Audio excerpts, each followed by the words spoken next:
हजुर ग्राहक वर्गहरू सम्पूर्णमा हजुरहरूले जान्नै पर्ने सिक्नै पर्ने कुरा फेरि अर्को लिएर आएको छु है हजुर।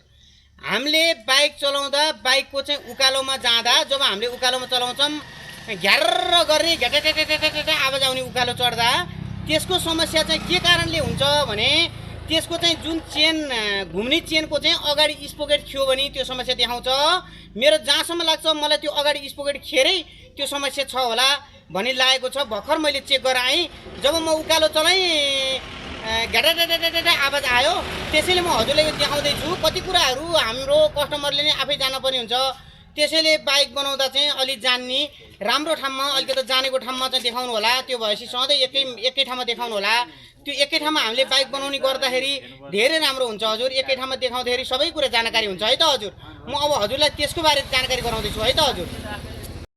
यसको चाहिँ हामीले चाहिँ चेन स्पोकेटहरू त्यसरी खायो भने चेनहरू फुस्किने डर हुन्छ। त्यसैले हामीले एकदम केयर गर्नुपर्ने हुन्छ। बाटामा चेन फुस्किने गाह्रो हुन्छ हजुर। त्यस्तो रिक्स मोलेर नहिँड्नु होला। ल हेर्नु होला, यहाँ मेरो भाइले पनि यहाँ र हजुर यहाँ मेरो यहाँ मिस्त्री कान्छोले हेर्दैछ। ल हेर्नु होला, यसको चेन पनि ठिकै छ। यसको अगाडि स्पोकेटको चाहिँ खराब छ भन्ने लागेको छ। पहिला अगाडि खोल त बाबु, अगाडि स्पोकेटको चाहिँ जहाँसम्म लाग्छ। ल है हजुर, हजुरहरूले जान्न पर्ने कुरा धेरै नै हेर्नु होला। यतिकै छ। अब यसलाई चाहिँ खोलेर हेरौँ है त हजुर। र त बाबु त्यो अगाडि खोल त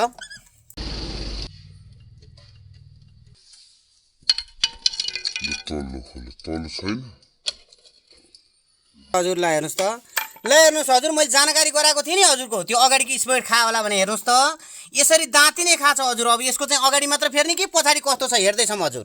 ल बाबु अब पछाडि खोल त, पछाडिको चेन कभर।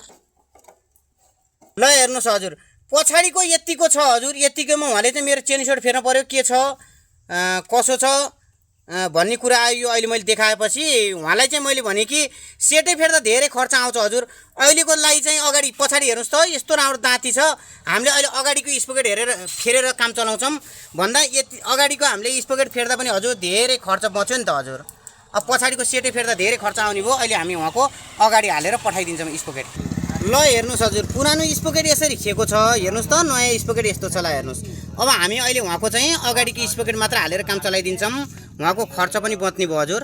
ल हेर्नुहोस् त हजुर, यो यसरी खाएको छ हजुर। यो चाहिँ ल हेर्नुहोस्, यो चाहिँ ल हेर्नुहोस् नयाँ यस्तो छ भन्दा यो कारणले यस्तो समस्या आउँछ है हजुर। ल हेर्नुहोस् हजुर, अब हामीले यसरी फेर्दैपछि उहाँको काम चल्यो। ल हेर्नुहोस् त हजुर, त्यसैले धेरै कुरा जानकारी लिनुपर्ने हुन्छ है हजुर। ल हजुर, अब यो जानकारी हजुरलाई गराएँ। कस्तो लाग्यो के लाग्यो सेयर सब्सक्राइब र कमेन्ट पठाउनु होला। सबै बाइक चढ्ने ग्राहक वर्गहरूले जान्न पर्ने कुरो छ हजुर। चलेसम्म भएसम्म किन धेरै खर्च गर्ने, हाम्रो बाइकमा के कारणले यस्तो समस्या आउँछ, यो जानकारी गराएँ। म फेरि अर्को भिडियोमा आउँछु। हस्त नमस्कार।